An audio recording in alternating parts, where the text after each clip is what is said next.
Telegram. Rufus Smith, London, to Lord Godalming. Care HBM Vice-Consul, Varna. 28 October. Tsarina Catherine reported entering Galatz at 1 o'clock today. Dr. Seward's Diary. 28 October. When the telegram came announcing the arrival in Galatz, I do not think that it was such a shock to any of us as might have been expected. True, we did not know whence or how or when the bolt would come, but I think we all expected that something strange would happen. The delay of arrival at Varna made us individually satisfied that things would not be just as we had expected. We only waited to learn where the change would occur. Nonetheless, however, was it a surprise? I suppose that nature works on such a hopeful basis that we believe against ourselves that things will be as they ought to be, not as we should know that they will be. Transcendentalism is a beacon to the angels, even if it be a will-o'-the-wisp to man. It was an odd experience, and we all took it differently. Van Helsing raised his hand over his head for a moment, as though in remonstrance with the Almighty, but he said not a word, and in a few seconds stood up with his face sternly set. Lord Godalming grew very pale, and sat breathing heavily. I was myself half stunned, and looked on in wonder at one after another. Quincey Morris tightened his belt with that quick movement which I knew so well. In our old wandering days it meant action. Mrs. Harker grew ghastly white, so that the scar on her forehead seemed to burn, but she folded her hands meekly and looked up in prayer. Harker smiled, actually smiled, the dark, bitter smile of one who is without hope. But at the same time his action belied his words, for his hands instinctively sought the hilt of the great kukri knife and rested there. "When does the next train start for Galatz?" said Van Helsing to us generally. "At 6:30 tomorrow morning." We all started, for the answer came from Mrs. Harker. "How on earth do you know?" said Art. "You forget, or perhaps you did not know, though Jonathan does, and so does Dr. Van Helsing, that I am the train fiend. At home in Exeter I always used to make up the timetables so as to be helpful to my husband. I found it so useful sometimes that I always make a study of the timetables now. I knew that if anything were to take us to Castle Dracula, we should go by Galatz, or at any rate through Bucharest, so I learned the times very carefully. Unhappily there are not many to learn, as the only train tomorrow leaves as I say." "Wonderful woman," murmured the professor. "Can't we get a special?" asked Lord Godalming. Van Helsing shook his head. "I fear not. This land is very different from yours or mine. Even if we did have a special, it would probably not arrive as soon as our regular train. Moreover, we have something to prepare. We must think. Now let us organize. You, friend Arthur, go to the train and get the tickets and arrange that all be ready for us to go in the morning. Do you, friend Jonathan, go to the agent of the ship and get from him letters to the agent in Galatz, with authority to make search the ship just as it was here. Morris Quincey, you see the vice-consul, and get his aid with his fellow in Galatz, and all he can do to make our way smooth, so that no time be lost when over the Danube. John will stay with Madam Mina and me, and we shall consult. For so, if time be long, you may be delayed, and it will not matter when the sun sets, since I am here with Madam to make report." "And I?" said Mrs. Harker brightly, and more like her old self than she had been for many a long day. "Shall try to be of use in all ways, and shall think and write for you as I used to do. Something is shifting from me in some strange way, and I feel freer than I have been of late." The three younger men looked happier at the moment as they seemed to realize the significance of her words, but Van Helsing and I, turning to each other, met each a grave and troubled glance. We said nothing at the time, however. When the three men had gone out to their tasks, Van Helsing asked Mrs. Harker to look up the copy of the diaries and find him the part of Harker's journal to the castle. She went away to get it. When the door was shut upon her, he said to me, "We mean the same. Speak out." "There is some change. It is a hope that makes me sick, for it may deceive us." "Quite so. Do you know why I asked her to get the manuscript?" "No," said I, "unless it was to get an opportunity of seeing me alone." "You are in part right, friend John, but only in part. I want to tell you something. Oh, no, my friend, I am taking a terrible risk, but I believe it is right. In the moment when Madam Mina said those words that arrest both our understanding, an inspiration came to me.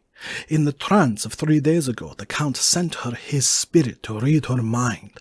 Or, more like, he took her to see him in his earth box in the ship with water rushing, just as it go free at rise and set of sun.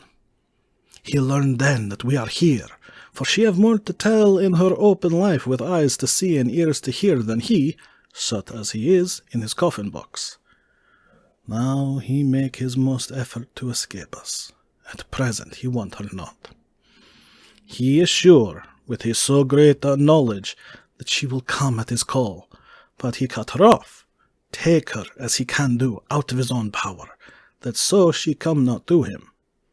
Ah, there I have hope that our man-brains that have been of man so long that have not lost the grace of God will come higher than his child-brain that lie in his tomb for centuries, that grow not yet to our stature, and that do only work selfish and therefore small. Here comes Madam Mina, not a word to her of her trance. She know it not, and it would overwhelm her and make despair just when we want all her hope, all her courage. When most we want all her great brain, which is trained like man's brain, but is of sweet woman, and have special power which the Count give her, and which he may not take away altogether, though he think not so. Hush, let me speak, and you shall learn. Oh, John, my friend, we are in awful straits. I fear as I never feared before. We can only trust the good God. Silence, here she comes. I thought that the professor was going to break down and have hysterics, just as he had when Lucy died, but with a great effort he controlled himself, and was at perfect nervous poise when Mrs. Harker tripped into the room, bright and happy-looking and, in the doing of work, seemingly forgetful of her misery. As she came in, she handed a number of sheets of typewriting to Van Helsing. He looked over them gravely, his face brightening up as he read. Then, holding the pages between his finger and thumb, he said, "Friend John, to you with so much of experience already, and you too, dear Madam Mina, that are young, here is a lesson. Do not fear ever to think. A half-thought has been buzzing often in my brain, but I fear to let him loose his wings. Here now, with more knowledge, I go back to where that half-thought come from, and I find that he be no half-thought at all, that be a whole thought, though so young that he is not yet strong to use his little wings. Nay, like the ugly duck of my friend Hans Andersen. He be no duck-thought at all, but a big swan-thought that sail nobly on big wings, when the time come for him to try them. See, I read here what Jonathan have written. That other of his race, who, in a later age, again and again, brought his forces over the great river into Turkey land, who, when he was beaten back, came again and again and again, though he had to come alone from the bloody field where his troops were being slaughtered, since he knew that he alone could ultimately triumph. What does this tell us? Not much? No, the Count's child thought see nothing. Therefore he speaks so free. Your man thought see nothing. My man thought see nothing, till just now. No, but there comes another word from someone who speak without thought, because she, too, know not what it mean, what it might mean, just as there are elements which rest, yet when in nature's course they move on their way and they touch, then, poof! And there comes a flash of light, heaven-wide, that blind and kill and destroy some, but that show up all earth below for leagues and leagues. Is it not so? Well, I shall explain.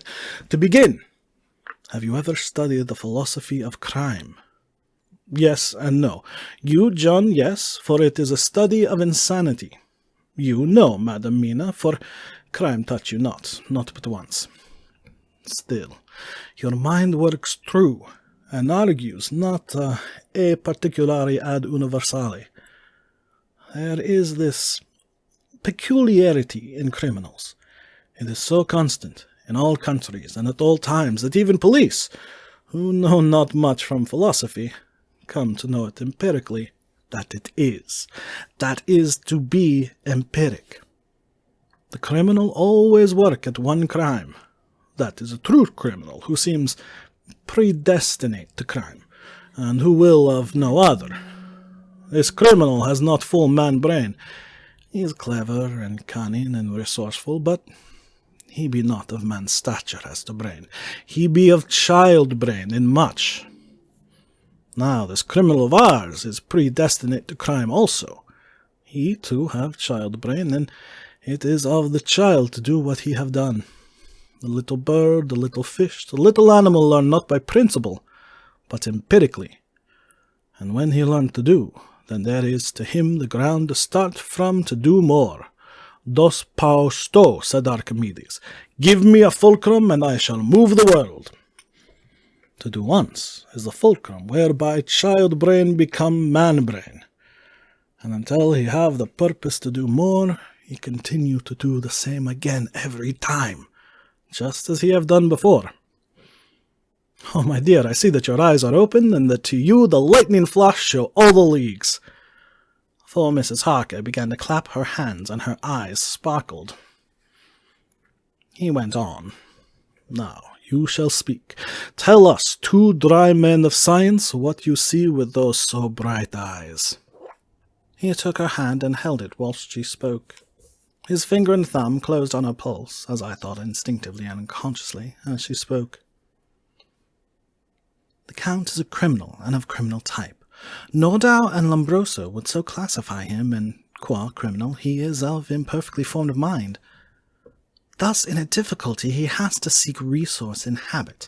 His past is a clue, and the one page of it that we know, and that from his own lips, tells that once before, when in what Mr. Morse would call a tight place, he went back to his own country, from the land he had tried to invade, and thence, without losing purpose, prepared himself for a new effort.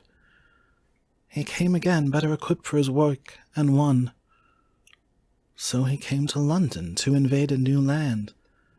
He was beaten, and when all hope of success was lost, and his existence in danger, he fled back over the sea to his home, just as formerly he had fled back over the Danube from Turkeyland.